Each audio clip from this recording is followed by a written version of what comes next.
2장 17절에서 18절 말씀, 마태복음 2장 17절에서 18절 말씀 딱 두 절이죠.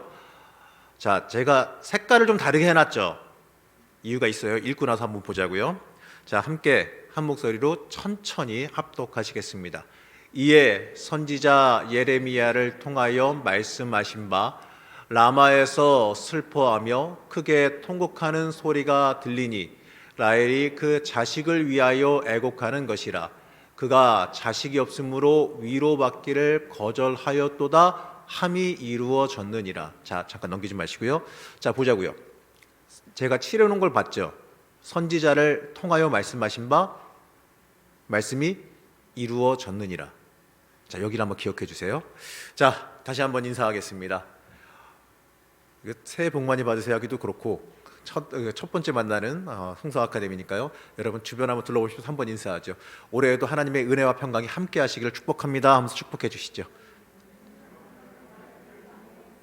축복합니다 여러분. 사랑합니다 여러분. 자, 올해부터 제가 받으셨죠? 이게 갑자기 웬일인가 싶으실 거예요. 자, 올해부터 수요 성서 아카데미가 지금보다 조금 더 성경에 대해서 좀 더 공부하고 조금 더 아카데미란 이름에 맞게, 그렇다고 해서 좀 너무 심하게는 안 갈 겁니다. 아카데미에 맞게 조금 더 공부할 수 있는 방향으로 가려고 합니다. 성경 한 권을 정해서 이 목사님들께서 이제 각자 주제를 정해서 좀 더 심화된 주제를 가지고 공부해 볼 수 있는 시간을 만들려고 하는데요. 아무래도 설교긴 하지만 그것보다도 성경 공부 세미나에 어떻게 보면 세미나에 대한 부분이 조금 더 강하다라는 정도로 인식하시고 하시면은 조금 더 편하게 공부할 수 있으실 겁니다. 오늘은 세미나에 좀 더 가까울 거예요. 왜 그러냐면 개론이다 보니까 제가 처음에 개론하면서 이제 상관관계 이제 들어가기 때문에 조금은 오늘은 좀 딱딱할 수도 있습니다. 그래서 이런 것도 나눠드린 거예요. 자, 보게 되면 이제 참고해 보니까 CBS 성서학당에 송태근 목사님 강의하시는 거 보니까 참 잘하시고 좋더라고요. 그래서 그분처럼 하면 좋겠는데 비슷하게 되려나 모르겠는데 제가 송태근 목사님보다는 잘할지는 모르겠는데 그분보다는 좀 젊고 잘생겼잖아요. 왜 비웃으세요? 담임 목사님이 그때 말씀하셨는데 비웃으시면 건강에 안 좋으시대요. 자, 그걸 장점으로 삼고 자, 이 시간에 조금은 성경에 대해서 깊게 한 걸음 더 들어가는 시간이 됐으면 좋겠습니다. 자, 올해는 첫 주제가 되는 성경은 마태복음입니다. 자, 마태복음은요, 우리가 신약 성경을 처음 읽을 때 마주하게 되는 성경인데 어떻습니까? 1장부터 확 질리게 만들죠.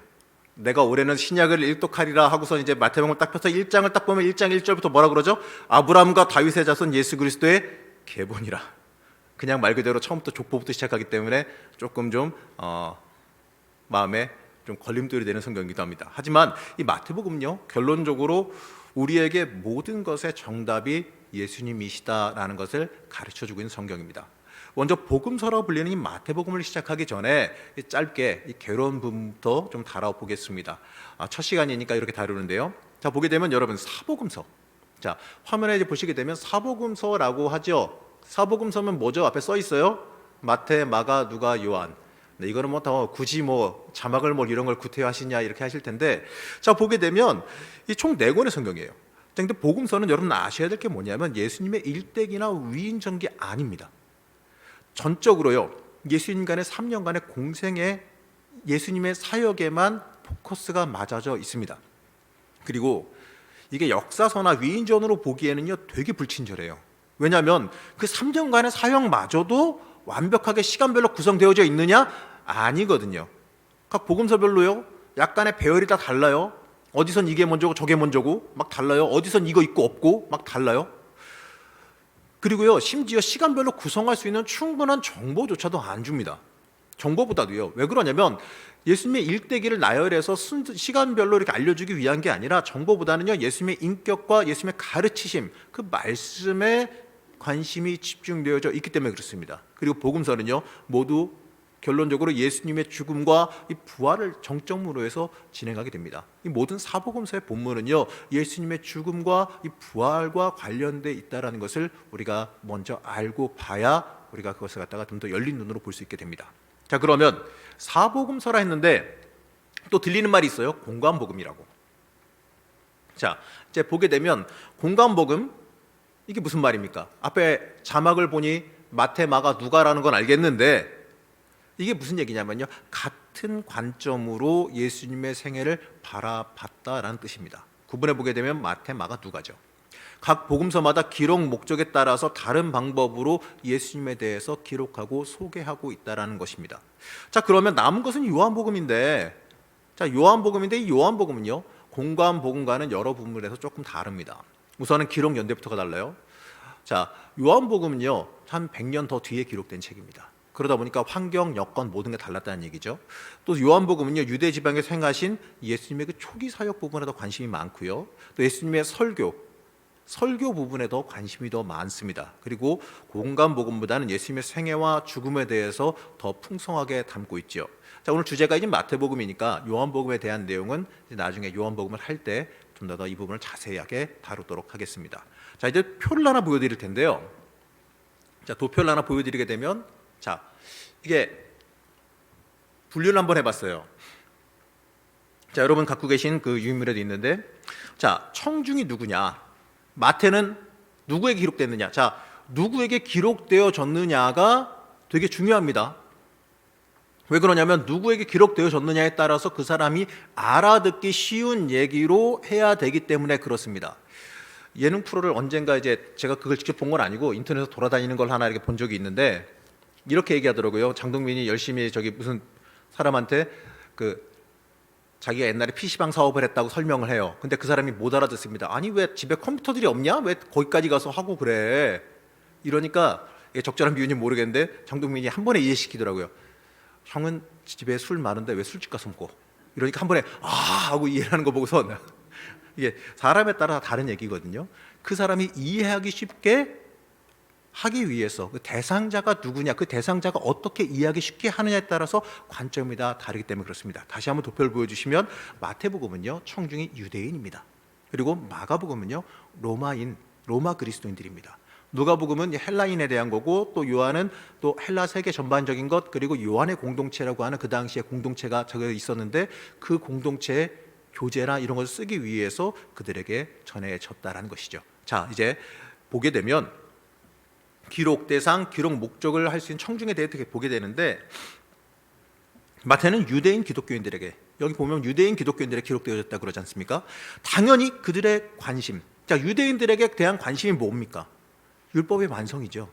누가 율법의 완성이고 누가 메시아냐, 누가 언약의 성취자냐, 이게 이 사람들의 주된 관심 아니겠습니까? 거기에 대해서 다루며 예수님을 소개합니다. 마가는요, 로마인 유대인들을 위해서 기록됐으니까 율법의 완성자보다는 권세자가 누구냐, 여기에 대한 관점으로 예수님을 소개하고 있고, 또 하나님의 아들, 또 신의 아들이라는 관점으로도 기록하죠. 자, 마찬가지로 누가, 요한도 그에 맞게 기록되어 있습니다. 이처럼 누구를 대상으로 기록되어졌는지 아는 것 또한 우리가 성경을 읽는 데 있어서 조금 더 깊게 읽는 그 주요 관전 포인트가 되겠습니다. 자, 그러면 복음서의 기록 목적인데, 복음서는 어떻게 기록되었을까요? 자, 복음서가 기록된 이유를 보게 되면 당시의 시대 상황과 선교적인 여건을 한번 살펴봐야 이해가 되는데, 자, 처음에는요, 말로, 구전전승이라고 그러죠. 말로 이어집니다. 소문을 물이 그냥 꼬리 물고 계속 가는 겁니다. 왜 그러냐면 세상에 예수님을 본 증인이 넘쳤어요. 예수님이 직접 행하신 이적과 기사를 본 증인들이, 물론 처음부터 끝까지 다 본 사람들이 아니라 한 부분이라도 본 그 증인들이, 실제로 눈으로 본 증인들이, 체험한 증인들이 세상에 넘쳤다는 얘기예요. 그러니까 그 사람들이 어디에 가서도 내가 딴 얘기 모르겠지만 나 이거 직접 봤어, 내가 직접 봤는데 예수님이 귀신 쫓아냈어, 내가 봤는데 팔이 마른 사람이 살아났어, 안진뱅이가 일어났어, 사람들이 직접 눈으로 본 증인들이 넘쳤다는 얘기예요. 장님이 눈을 떴어, 귀신이 쫓겨났어, 병든 자가 일어났어, 이러한 기적들을 본 사람들이 넘쳤습니다. 그렇기 때문에 내가 봤어 라고 얘기하면서 예수님을 증거했던 사람들이 넘쳤다는 얘기예요. 그러니까 당연히 구태여 뭘 기록을 합니까? 증인 한 명 데리고 오면 되는데, 증인 한 명 데리고 오고 얘기하면 나도 봤어, 그럼 말이 필요가 없는 거예요. 그냥 그걸로 복음이 전해집니다. 근데 당시 기독교인들은 어떻게 생각했냐면, 예수님이 부활 승천하셨을 때, 내가 살아있을 때, 내가 죽기 전에 내가 살아있을 때 주님께서 다시 이 땅에 오실 것이다 라고 생각을 했어요. 그러니까 당연히 기록할 필요도 없겠죠. 근데 자, 시간이 지나면서요, 예수님이 오시지 않습니다. 그리고 증인들이 박해가 되었던 나이가 먹었던지 간에 점점 사라져 가는 거죠. 그리고 자의적이든 타의적이든 뭐 박해든 뭐든 간에 기독교가 세계 각지로 퍼져 나가면서 사람들에게 전하기 쉽게 기록되어져서 전해질 필요가 생겼다는 얘기예요. 자, 그렇기 때문에 또 새롭게 들어온 교인들, 나중에 후대에 들어온 교인들은요, 도대체 복음이 무슨 의미이고 또 예수님이 직접 어떻게 가르치셨는지, 예수님이 부활하신 사실은 어떻게 일어난 일인지, 그게 어떻게 우리의 인생에 의미를 끼치는지, 그게 어떻게 우리의 구원이 되는지, 여기에 대한 것을 알고 싶어 했다는 얘기죠.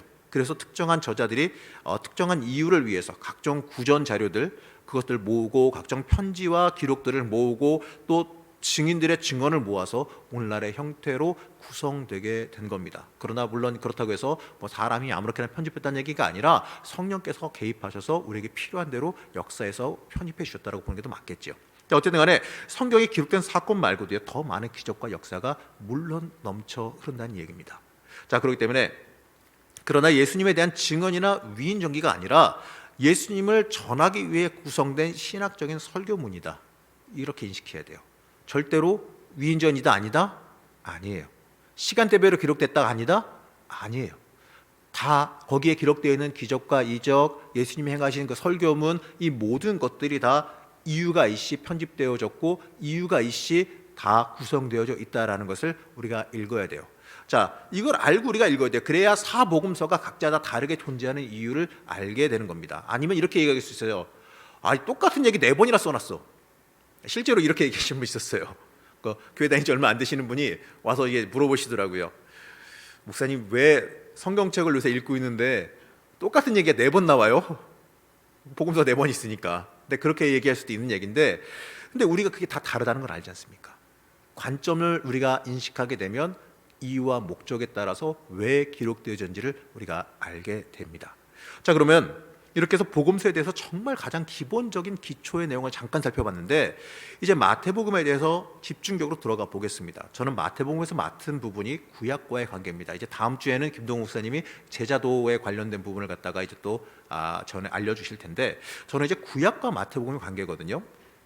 자, 먼저 마태복음, 아까 말씀드렸죠. 누구를 위해 기록되어졌다 기억하십니까? 그렇죠. 유대인 기독교인들을 위해서 기록되어졌습니다. 그러면 유대인들을 위해서 기록된 목적이 있겠죠. 자, 그 첫째로 유대인 출신 기독교인들의 질문에 답변하기 위해서입니다. 당시 유대인들은요, 구약 성경에 예언된 메시아가 오시기를 고대하고 있었어요. 그가 오시기를. 자, 그가 오셔서 세우실 하나님의 나라를 기다렸습니다. 당시의 유대인들의 인식은 강력한 군주인 메시아가 오셔서 이 압제자 로마를 물리치고 강대국인 독립국가를 세우실 것이다 라고 생각하는 과격한 사람들도 있었습니다. 그래서 예수님이 기다리던 그 메시아인지에 대해서 먼저 궁금했다는 거죠. 그리고 그가 메시아가 맞다면, 그가 죽음에서 부활 승천한 것이 또한 맞다면, 그 이후에 약속하신, 성경에 약속되어져 있는 그 하나님의 나라 어떻게 됐느냐 이겁니다. 그래서 마태복음은 거기에 대한 답변으로요, 예수님은 아브라함과 다윗의 자손이며 구약에 예언된 메시아다라는 것을 가르쳐주죠. 그리고 초대교회 이단들을 통해서 퍼진 괴소문들이 있었습니다. 예수님이 사생아였다는 등, 또 나사렛에서 출생한 사람이었다는 등 그것에 답변하기 위해서 예수님의 탄생을 자세히 기록하고 있는 거죠. 그리고 그 당시의 소문인 예수님 부활하신 게 아니다, 시체를 제자들이 훔쳐서 숨기고 부활했다고 그렇게 좀 거짓 증언했다, 소문 낸 거다라고 증언하는 소문에 대해서도 실제 증인의 기사를 기록함으로써 거기에 대해 대응하고 있는 것도 우리가 봐야 됩니다. 한마디로 이 마태복음은 당시의 신앙의 대상자인 유대인들에게 예수님이 기다리던 메시아이시며 예수님이 부활하셔서 죄와 싸워 승리하신 분이라서 구약의 사역이 성취되었음을 제시하며 가르쳐주고 있습니다. 그렇기 때문에 이건 뭐냐면 기독교의 중요한 변증서라는 거죠. 자, 어떻게 보면 적들의, 대적들의 질문이라든지 또는 기독교에 대해서 그 당시에 궁금해하는 그러한 것들 해소해주는 역할을 하는 지침서의 역할도 했습니다. 보게 되면 이제 예수를 믿기로 했던 그리스도인들에게 교리, 기독교 교리, 예수님께서 주신 새 언약을 가르치기 위해서 마태복음을 기록한 것을 우리가 알게 되죠. 복음이 확장되어져 감으로써 좀 더 체계적으로 가르칠 필요가 등장합니다. 사도들이 남아있다고 해도, 증인들이 남아있다고 해도 그들이 전부 다 사방팔방 돌아다니면서 다 만나서 가르치고 다닐 수는 없는 거지 않습니까? 물리적으로 불가능하지 않습니까? 그렇기 때문에 교과서가 필요했다는 거죠. 왜냐하면 그 당시에 거짓 교사들도 너무 많이 등장했고, 또 잘못 알고 엉뚱하게 전하는 사람도 많이 등장했고, 또 단편적인 지식을 가지고 그게 전부인 양 이야기하는 사람들도 등장했기 때문에 그렇습니다. 그렇기 때문에 어떻게 보게 되면 교과서, 제대로 된 교과서가 필요했고, 유대인들에게 이 마태복음이 제대로 된 교과서가 되기를 원했다라는 거죠. 그래서 성도들이 알아야 되는 내용을 잘 들어간 교리 문답서가 필요하게 됐는데, 이러한 목적으로 마태복음이 기록되어졌습니다. 이 관점에서 우리가 마태복음을 읽게 되면 조금 더 세밀하게 그 당시의 호흡을 느끼며 읽을 수가 있습니다. 아무래도요, 지금 우리의 관점에서 보게 되면 2000년이 넘게 지난 지금의 문화적인 관점으로 읽게 되면 아무래도 약간의 색안경, 지금 우리의 문화적인 관점에서 읽게 되니까 조금 이해가 안 가거나 당시에 너무나도 쉽게 이해됐지만 이해 못하는 부분들이 등장할 수가 있는 얘기예요. 그 당시에 문화적인 이야기론 척하면 아 하고 알아들을 수 있는데, 지금은 우리가 들으면 이게 뭐지, 아몬가? 이렇게 우리가 들을 수도 있다는 얘기죠. 그렇기 때문에 우리가 그때 당시의 시대적인 배경과 시대적인 그 사람들의 관점에서 우리가 성경을 읽게 되면 조금 더 쉽게 풀리는 것을 경험하게 될 겁니다. 그러면 구약과의 관계인데, 지금까지의 설명과 우리의 사전 지식을 통해서 유대인을 위해서 기록된 이 마태복음이 구약과 긴밀한 관계가 있을 수밖에 없다라는 것, 왜냐하면 대상자가 유대인이니까 그것을 우리가 잘 알게 됩니다. 그러면 막연히 관계가 있다는 것, 이건 우리가 잘 알겠는데, 그것뿐만 아니라 조금 더 자세히 마태가 의도한 구약과의 관계에 대해서 한번 더 살펴보겠습니다. 보게 되면 빈번한 구약 성경에 인용이 있게 되는데, 직관적으로 인용한 구약 성경이 바로 한 100여 개, 100여 회 정도가 넘는다라고 해요. 구약 성경을요, 마태는 무려 100번 넘게 인용하고 있습니다. 그 중에서 특이한 것은요, 소개할 때마다 특이한 양식을 가지고 있다는 거죠. 아까 처음에 읽은 본문이, 제가 그 본문을 잡은 게 본문의 내용 때문에 잡은 게 아니라 양식 때문에 잡은 거예요. 그래서 제가 그 색깔을 다르게 해가지고 아까 다시 한번 강조해드렸던 얘기인데, 바로 이에 선지자가 말씀하신 바가 이루어졌느니라, 또는 이 모든 일이 된 것은 주께서 선지자로 하신 말씀을 이루려 함이니. 자꾸 마태가 구약 성경의 권위를 끌어와서 그게 이루어졌어, 예언자가 이렇게 예언했는데 그게 지금 예수님한테 이루어졌어, 자꾸 이렇게 얘기하는 거예요. 이유가 뭐다? 대상자가 누구다? 유대인이다.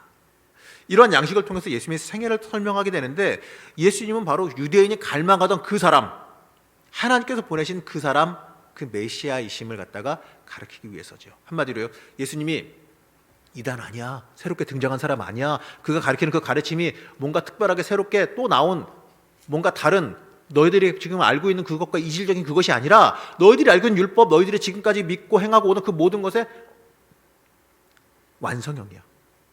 예수님이면 모든 게 끝나, 이거를 말하는 거죠. 그리고 표현함에서 되게 독특한 표현을 보게 되는데, 유대적인 독특한 표현을 마태에서는 특별하게 씁니다. 자, 아무래도 서로 공감하고 이해할 수 있는 말을 써야 쉽게 이해하기 때문에 그렇습니다. 다른 복음서에서는요, 하나님의 나라라고 표현되는 것들이 하늘나라라고 표현을 해요. 왜 그러냐면 유대인들이 하나님 이름을 직접 말해요, 안 해요? 못해요. 감히 내가 어찌 하나님의 이름을 입에 올리겠느냐 하기 때문에 다른 말로 말하죠. 그렇기 때문에 거룩한 이름을 함부로 말하지 않고 다른 이름으로 부르죠. 그렇기 때문에 하나님 대신 하늘이라고 부르게 됩니다. 유대인이 묵시문학에서 사용되는 심판의 날 슬피 울며 이를 갈미 있으니라는 표현도요, 마찬가지의 개념이고요. 예수님의 명칭도 유대적인 용어로서 아브라함의 아들, 다윗의 아들, 오시리, 임마누엘, 이렇게 얘기하는 이 모든 것들이 그러한 이유이기 때문에 그렇습니다. 바로 유대인들이 읽기 쉽게, 그들이 편하게 받아들이기 쉽게 기록한 것이 이 내용이라는 것을 보게 됩니다. 여러분들이 마태복음 읽으실 때 이렇게 기록된 게 요한복음이랑 달라요, 누가복음이랑 달라요, 표현이 다른 건요, 당연한 얘기라는 것을 이해하시면 쉽습니다. 그리고 특이하게 구약을 인용하게 되는데, 구약을 인용한 이 내용들이요, 다른 복음서에 없는 내용들을 인용한 것도 굉장히 많이 있습니다. 마태는 예수님의 일화에처럼 구약의 내용을 인용해서 사용하는데, 특이한 점은 인용된 사건의 내용보다 그것을 평가한 마태의 관점에 무게가 실려 있습니다. 그때 인용할 때도 그냥 구약 성경 그대로 갖다가 쓴 게 아니라 예수님에 관련된 이야기와 의미 있게 연결하기 위해서 문맥에 맞는 형태로 조금 약간 좀 각색을 해서 변형시켜 썼다라는 거죠. 바로 예수님께, 그 사건이 아니라 예수님에게 집중하기 위해서입니다. 예수님의 생애에서 구약의 예언이 성취되었다는 것을 증명하기 위해서죠. 언약이 예수님을 통해서 완성되었다는 게 주된 관점이지 인용된 사건이 주된 관점이 아니기 때문에 그렇습니다. 그렇기 때문에 마태복음을 읽을 때 그 인용된 그 사건이나 이런 데 중점적으로 볼 게 아니라 그걸 통해서 예수님이 어떻게 말씀하셨느냐, 그걸 통해서 예수님이 어떻게 하셨느냐에 대해서 더 집중해서 볼 필요가 있다는 거죠. 마태의 의도는 유대인들에게 예수님의 생애에 의해서 구약 성경의 율법이 완성되고 본질이 완성됐다는 것을 말하기 위함이기 때문에 그렇습니다. 우리가 보게 되면 예를 들어서 마태복음 27장 9절에 10절이 예레미야 19장 1절에서 5절에서 굉장히 긴 5절의 내용과 스가랴 11장 12절에 13절의 내용, 어떻게 보게 되면 이 7절의 내용인데 이걸 갖다가 그냥 두 절로 변형시켜서 갖다가 삽입해 쓰기도 하거든요. 그러니까 한마디로 마태는 아까 말씀드린 대로 예수님을 돋보이게 하기 위해서 좀 이게 좀 변형시켜서 썼다라는 것을 특징으로 보게 됩니다. 근데 오늘 좀 더 자세히 보고 싶은 본문이 있는데 마태복음 12장 1절에서 8절 말씀입니다. 성경 갖고 계시면 피고하시면 조금 더 좋아요. 왜냐하면 시간 관계상 제가 본문을 안 읽을 거기 때문에 그렇습니다. 성경 있으면은 마태복음 12장 1절에서 8절 말씀을 피고하시면 더 좋습니다. 자, 이것은요 마태가 자신의 신학적인 관점을 핵심적으로 드러내고 있는 구절이기 때문에 그렇습니다. 제가 설명해 드린 바로 이 내용인데 여러분 들으시면 이 내용 할 겁니다. 안식일에 밀밭에서 예수님의 제자들이 밀 이삭을 잘라 먹었습니다. 근데 누가 보고 있었느냐? 바리새인들이 보고 있었어요. 바리새인들이 보고서 예수님께 항의합니다. 당신의 제자들이 안식일을 범하는 죄를 저질렀다고 항의합니다. 바로 그 배경에서 일어난 대화입니다. 이처럼 바리새인들의 항의에 예수님이 이렇게 대답하시는데 12장 5절 말씀이죠. 읽어보면 이렇습니다. 또 안식일에 제사장들이 성전 안에서 안식일을 범하여도 죄가 없음을 너희가 율법에서 읽지 못하였느냐? 항의하니까 거기서 미안해 잘못했어. 내가 너희를 교육시킬게 이게 아니라 너 제사장들이 성전 안에서 안식일을 범해도 된다라는 거 그 율법 알잖아. 이 얘기를 한 겁니다. 바리새인의 규례보다도 우선되는 구약의 율법을 들고 온 겁니다. 바로 안식일보다 더 큰 권위를 가지는 성전 안에서 제사장들이 하나님의 일을 하기 위해서 안식일을 범해도 안식일에서 성전에서 일하는 것이 죄가 되지 않는다는 것, 민수기 28장에 나오는 율법이거든요. 그 율법을 가져오면서 대응하십니다. 그러면 입장 바꿔서 바리새인의 입장에서 얘기해 보게 되면 이렇게 말할 수가 있겠죠. 아니, 지금 여기가 성전입니까? 밀밭인데? 여기가 성전 아닙니까? 그리고 당신의 제자들이 제사장입니까? 라고 바리새인들이 따져 묻는 게 논리적으로 맞아요. 그래야 되는 거지 않습니까? 근데 그렇지 않나요? 그리고 또 예수님은 또 뜬금없이 이렇게 말씀하십니다. 6절 말씀이에요. 내가 너희에게 이르노니 성전보다 더 큰 이가 여기 있느니라. 갑자기 예수님 본인 스스로 내가 성전보다 더 커 이렇게 말씀하십니다. 어떻게 보게 되면요, 이거 뜬금없는 동문서답 같은 말씀이거든요. 근데 이상하게도 이렇게 말하는데 바리새인들이 반발을 안 해요. 동의를 했는지도 모르겠지만, 아니 말문이 막혀서인지도 모르겠지만, 아마도 우리가 알지 못하는 당시의 문화적인 이해나 또는 관습적인 거나 아니면 율법적인 무엇이 있었겠지요. 이 말씀을 듣고 조금 알기 쉽게 해석하면 이렇게 해석할 수가 있겠습니다. 성전에서 하나님의 뜻을 수행하기 위해 안식일의 규례를 범하는 것도 예외가 되는데, 성전보다 더 크고 위대한 어떤 것, 바로 예수 그리스도와 그의 제자들이 지금 행하는 그것을 안식일의 규례 정도로 어찌 감히 정죄할 수 있겠니? 이런 의미예요. 당시에 메시아일지도 모른다는 소문을 풍기고 있는 예수님입니다. 기적과 이적을 행하는 그 모든 것들이 구약에 예언되어져 있는 메시아가 오시면 이런 일이 일어나리라 했던 것들이 일어나고 있지 않습니까? 귀신이 쫓겨나가고 병든 자가 일어나고, 그렇잖아요. 그런 놀라운 일들이 벌어지고 있는데, 그렇기 때문에라도 그가 메시아가 맞다면 이 말도 맞으니까 아무 말도 못할 수도 있겠고요. 아니면 마태가 의도적으로 그들의 말을 제거했을지도 모르겠죠. 어쨌든 간에 이제 7절 말씀을 읽어보면 또 이래요. 나는 자비를 원하고 제사를 원하지 아니하노라 하신 뜻을 너희가 알았다면 무죄한 자를 정죄하지 아니하였으리라. 이제 적반하장이죠. 안식일에 죄를 범해놓고 나서 율법을 여기 성전 안에 율법을 갖다가 디밀고, 그 다음에 또 하시는 말씀이 내가 성전보다 더 커. 그리고 나서 그 다음에는 이게 호세아 6장 6절이거든요. 나는 인애를 원하고 제사를 원하지 아니하며 번제보다 하나님을 아는 것을 원하노라. 이 말씀 갑자기 제시하시면서 니네가 말씀 뜻을 몰라서 그래, 이 무지한 것들아. 갑자기 이건 공격이에요. 왜 그럴까요? 자, 이것은요, 이 호세아 6장 6절의 말씀을 인용한 것은 하나님의 성품은 정죄하고 징계하는 분이 아니라 자비로운 분이시라는 것을 말하려고 하는 거죠. 그리고 이 자비로운 분이심을 말하는 의도는요, 안식일 제도 자체의 본질을 말하려는 겁니다. 안식일 제도 자체가 그냥 너네 아무것도 하지 마 하고선 딱 꼼짝 못하게 가두고 혼내고 징계하려는 게 아니라는 거예요. 안식일은 그 자체가 사람을 정죄하고 징계하기 위한 날이 아니라 그 자체가 백성을 위한 은혜와 자비의 표현입니다. 누구도 예배드리지 못하게 되는 상황이 되지 않도록 하기 위함이에요. 그날에는 일 시키지 말란 얘기예요. 그날에는 예배 드릴 수 있게끔 너희들이 뭐 종된 사람이나 일하는 사람 누구도 건들지 말고 예배에 집중할 수 있도록 하라는 의미가 들어있는 겁니다. 그리고 우리도 예배에 집중하고 딴 거 집중하지 말라는 의미예요. 그것 때문에 밥도 먹지 말고 거의 거들어가지도 말고 아무것도 하지 말라. 이거는 지나친 율법이란 얘기죠. 근데 그것을 그의 백성이 규제하고 제약한 일이 되고 있다는 것을 함께 지적합니다. 그리고 너희가 그 뜻을 알았다면 이렇게 안 할 거야, 이런 말씀을 하시는 거죠. 좀 더 깊게 보게 되면요, 율법을 잘 지킨다고 무죄한 것이 아니라 예수 안에 구속되어져 있기 때문에 무죄하다라는 뜻으로 이 말씀을 해석해서 읽어야 됩니다. 제자들이 안식일의 규례를 범하지 않아서 무죄가 아니고 본질적인 의미에서 안식일의 율법을 범하지 않았다, 이런 의미도 아니에요. 안식일의 주인, 자, 안식일의 주인이 무슨 뜻입니까? 예배의 대상자, 경배의 대상자. 안식일 자체가 예배드리기 위해서, 하나님 경배하기 위해서 지켜야 되는 날이라면 안식일의 주인 대신 예수님께서 경배의 대상자, 예배의 대상자 아니겠습니까? 그러니까 그 예수님 권위 아래서 그들이 행하며 살아가기 때문에 무죄하다라는 것, 이 얘기입니다. 이것을 얘기해 보기에는 굉장히 중요한 개념인데, 누가 경배의 대상인지, 누가 언약의 완성인지도 말해주기도 하고, 또 우리가 그에 속해 살아가게 되면 우리가 죄의 굴레에서도 벗어나게 된다라는 것도 함께 읽게 되는 내용입니다. 자, 우리가 또 보게 되면 마태복음에서 구약과 관계된 큰 특징이 비교예요. 구약의 인물들과 비교입니다. 이것을 갖다가 모형론이라고도 부르는데, 자, 이스라엘 사람들이 절대시하는 존재와 비교해서 예수님이 그 존재보다 더 크고 위대하다는 것을 나타내는 비교죠. 자, 유대인들이 가장 절대시하는 인물이 있어요. 모세 오경을 기록한 사람인데, 너무 이거 힌트를 많이 드렸는데 누구죠? 이거 대답 못하시진 않죠? 모세 오경을 기록한 모세입니다. 자, 오경을 기록한 사람, 하나님과 대면해서 하나님을 안 사람 중에 가장 큰 사람. 그런 모세와 예수님을 의도적으로 비교하는데, 이것을 학자들이 새로운 모세로서 예수를 소개한다라고 말하죠. 제가 도표를 하나 만들었어요. 도표를 한번 볼까요? 자, 보게 되면 모세와 예수님, 글씨가 잘 안 보이겠네요. 종이 보세요.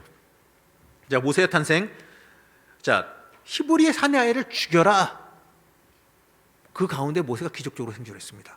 예수 탄생 시에 헤롯의 베들레헴 아이 다 죽여라. 예수님 그래서 애굽으로 피난 가게 되죠. 또 왕이 죽은 후에 각각 고향으로 돌아와서 사역을 시작합니다. 그리고 모세가 40주야 시내산에서 금식하게 되고, 예수님께서 40주야 광야에서 금식하게 되고, 모세가 시내산에 올라서 십계명을 받아 백성에게 주게 되고, 예수님이 산에 올라가서 제자들과 무리들에게 새 율법을 가르치십니다. 또 모세가 애굽에서 행한 이적들이 예수님께서 행한 10개의 이적, 8장과 9장에서 나오는 10개의 이적을 통해서 같이 비교하죠. 그리고 모세가 엿새 동안 구름이 산을 가린 후에 모세 얼굴에 광채가 났다는 것, 엿새의 예수님께서 변화산에 올라가 구름 가운데서 변화한 사건을 갖다가 일부러 기록한 얘기예요. 이게 없는 거 지어냈다는 얘기가 아니라 의도적으로 이걸 갖다가 배치를 마태가 했다는 얘기예요. 왜 그러냐? 이스라엘 백성들이 가장 크게 생각하는 그 사람, 우리는 이거 지금 제가 이렇게 도표를 만들어 놓고 이렇게 찾아서 비교해 보니까 이거구나 우선 이제 아시겠지만, 그 당시에 이스라엘 사람들은요, 이 말씀 딱 보면은 바로 연상됐을 거예요. 바로 떠올랐을 겁니다. 그 사람들의 문화적인 생각, 문화적인 배경, 그 사람들의 그 지식이나 율법 모든 걸 생각해 보게 되면, 바로 이걸 비교하게 되면 바로 유추되면서 모세랑 비교했구나, 바로 떠오를 겁니다. 마태는 예수님이 진정한 지도자, 선생님, 권위자, 중보자로 묘사하는데, 그리고 구원자는 모세가 아니라 하늘의 땅과 모든 권위를 가진 예수님 한 분뿐이다, 이것을 말하는 거예요. 그러나 나는 너에게 명하노니, 모세는 율법으로 명했으나 직접 명하신다. 예수님 직접 명하셨거든요. 자신의 권위로서. 그 의미로서 모세보다 더 큰 이가 누구다? 예수님이다라는 것을 말하는 겁니다. 모세의 모습은 뒤로 하고 예수님이 앞으로 나오게끔 일부러 만드는 거죠. 예수님이 구약의 모세와 유사한데 그보다 뛰어넘어 초월하신 분이다. 예수님이 구원의 성취다라는 것을 보여주고 또 자연스럽게 모세보다 더 큰 힘은 누구다? 메시아다. 이게 자연스럽게 나오는 등식이에요. 우리는 제가 설명해 줘야 이제 그렇구나 하시겠지만 이때 당시에 유대인들은요, 딱 비교해 보면 모세보다 더 큰인데 그럼 누구지? 모세보다 더 큰이면 내가 기다리던 그 사람, 그분, 이렇게 이어지게끔 도식이 이어진다는 얘기입니다. 그 다음에 나오는 것은요, 12장에서 발견되는 삼중 모형론이라는 의미인데 더 큰 이 모형론이 등장하게 됩니다. 자, 읽었던 거예요. 6절에서 등장하는 성전 모형론, 아까 읽었죠? 밀밭에서 이야기해서 등장한 본문입니다. 내가 너에게 이르노니 성전보다 더 큰 이가 여기 있느니라. 성전보다 더 크니. 자, 하나님의 임재를 상징하는 게 성전입니다. 성전은 하나님의 임재입니다. 하나님의 임재하심 그 자체이니까 성전의 기능과 권위가 이제 예수님에게 같다는 얘기예요. 그러니까 예수님께서 성전의 율법이나 이 땅의 법칙 그 자체를 뛰어넘는 하나님 그 자체시다라는 선언입니다. 예수님께 성전보다 더 크다? 예수님이 건물보다 큰 분인가? 이런 의미가 아니라 예수님께서 하나님의 임재 그 자체시다라는 것을 우리가 봐야 한다는 겁니다. 그리고 두 번째는 요나 모형론입니다. 41절에 등장하는데 심판 때 니느웨 사람들이 일어나 이 세대 사람들을 정죄하리니 이는 그들이 요나의 전도를 듣고 회개하였음이거니와 요나보다 더 큰 이가 여기 있다 이러는데 일치점이에요. 똑같이 속박 상태에 있고 하나님의 초자연적인 개입에 의해서 구출되어지고 회개의 설교를 선포했는데 다른 점이 뭐냐면 요나의 속박은 자신의 불순종으로 인해서 물고기 배에 갇힌 거고 예수님의 속박은요, 죽음까지도 감수한 하나님 말씀의 철저한 순종이었다라는 겁니다. 그렇기 때문에 요나보다 더 큰 선지자가 있으니 그게 누구냐? 예수님이다. 그리고 또 여러분 성경에서 지혜자 하면 누가 떠올라요? 누구요? 솔로몬. 12장 42절에는요 솔로몬과 비교합니다.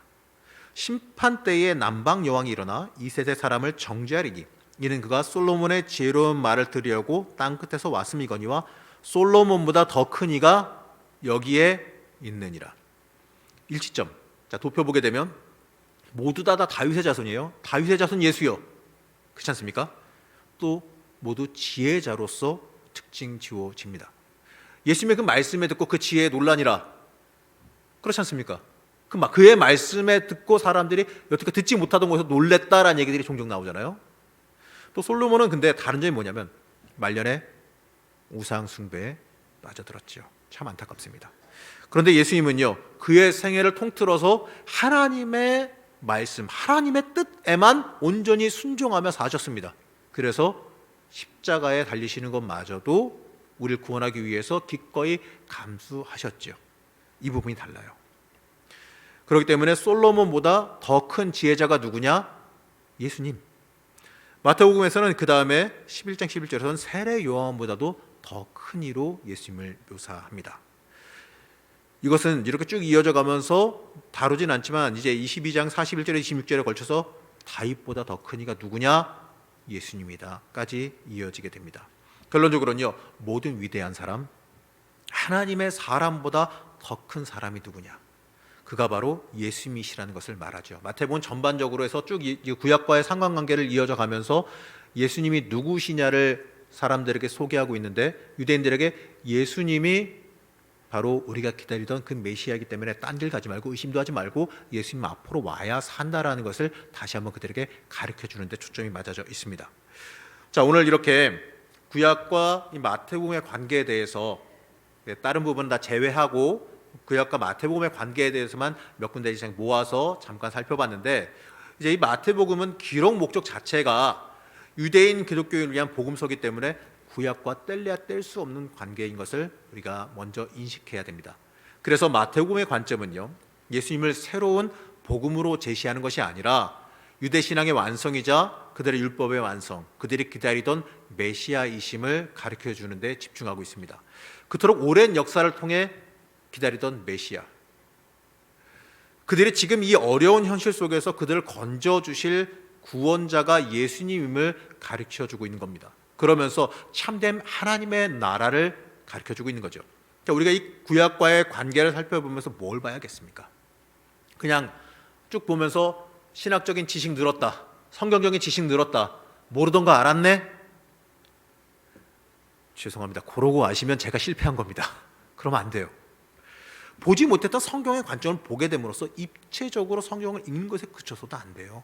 이 모든 말씀을 모든 상황에 맞게 듣고 그것을 내 삶에 내가 살아가고 있는 현실에 적용해야 합니다.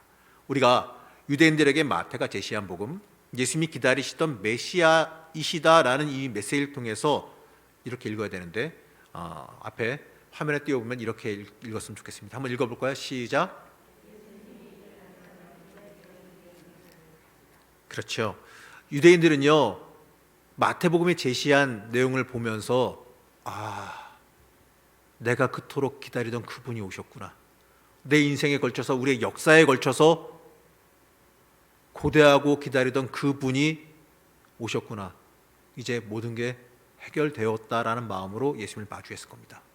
그러면 우리도 말씀을 읽으면서 예수님을 마주할 때 어떠한 마음으로 우리도 마주해야 하냐면, 예수님이 내 인생의 답이다, 이러한 마음으로 우리가 말씀을 읽어야 합니다. 그저 지식 늘어가고요, 귀신도 지식은 알아요. 믿지 않아서 그러지. 우리도 중요한 건요, 예수님을 내 인생의 답으로 삼고 살아가야 우리가 가치 있어지는 것이고, 그 말씀이 내 인생의 생명되어 살아 움직이게 되는 겁니다. 여러분, 백날 말씀 외우고 암송하고 치매는 예방되긴 하겠네요. 백날 외우고 백날 암송하고 그대로 하나도 살지 않으면요, 뭔 소용이래요? 그 말씀 읽고 암송하고 내 말씀 삼았으면 그거는요, 부적이 아니에요. 그대로 행하고 살라는 거지. 올해 말씀 카드 뽑으셨죠? 실물은 아니지만 온라인으로 그 스마트폰 통해서 뽑으셨을 것 같은데, 안 뽑으신 분들은 교회 홈페이지 가시면 할 수 있어요. 아직 안 살려놨어요.